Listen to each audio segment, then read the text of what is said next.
هلو گایز، خیلی خوش اومدید به این ویدیو. آقا دیگه خدای خفن‌تر و واقعا اقتصادی تر از این سیستم نداریم. 56 تومن شده سیستم با این هیولایی که اینجا دارید میبینید. 6900 XT داریم، مرک XFX 13400F سی پی یو رو چیکار بده بابا؟ سی پی یو رو بده. دسته‌بندی همیشگی B760MA وای فای 32 گرم کورسیر RS دیگه نذاشتیم با یه ترا SSD لکسا NM620 کولر سی پی یو AG 400 که واسه این سی پی یو کافیه. انقدر نیاید بپرسید، دما رو نگاه کنید توی تستا. پاور G 800 گلد کولر مستر که اونم باز واسه این گرافیک کافیه، نیاید تو کامنت ها بپرسید. کیس ماتریکس 50 که به نظر من 55 قشنگ‌تره، چرا؟ چون جلو 6 است.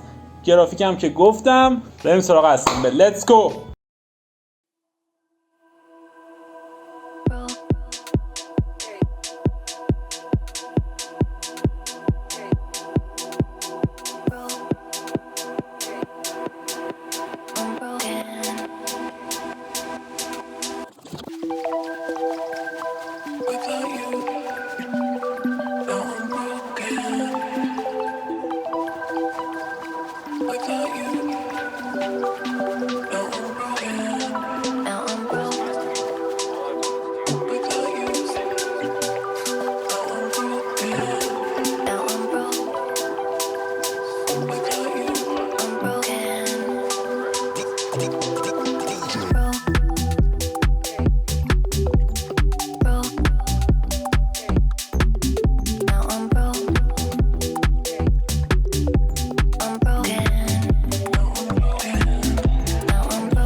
سیستم هم همونطور که دیدید اسمبل شد. زیر یه ساعت سیستم اسمبل کردیم چون خیلی عجله دارم.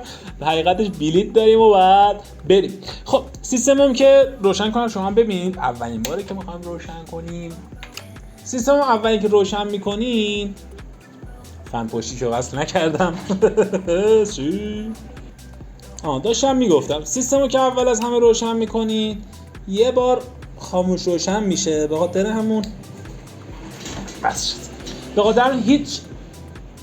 قدرم هیچ جای نگران نیست. یک بار ریست میشه که سی پی یو جدید، مادربرد جدید، البته مادربردی که جدید نیست ولی رم جدید، کلا قطعات جدید بشناس و خودش رو آداپته کنه. این شد سیستم ما. مشخصاتش یه بار دیگه بگم: 13400F 32 گرم 3200 کورسیر RS کولر سی پی یو AG 400 مادربرد AG 400 BK RGB. خیلی کمیابه واقعا. کولر سی پی یو قشنگیه، خوبم هست واسه 13400 12400. بگذاریم B760MA وای فای D4 اونم باز مادربرد خوب خوش قیمتیه. کارت گرافیک هم 6900 XT مرک بنده XFX خورده اینجا و پاوری که از اینجا هم اسمش معلومه G 800 گلد کولر مستره. جعبه کیس ماتریکس 50 از بنده دیپکول و یه ترابایت SSD هم داریم که اون زیر میراث اصلا دیده نمیشه، NM620 لکسا.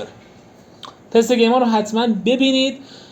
توی گیم های گرافیکی رزولوشن بالا که اصلا سی پی یو باتل نک نمیکنه اصلا. شاید توی گیم های سی پی یو محور روی رزولوشن فول اچ دی شاید.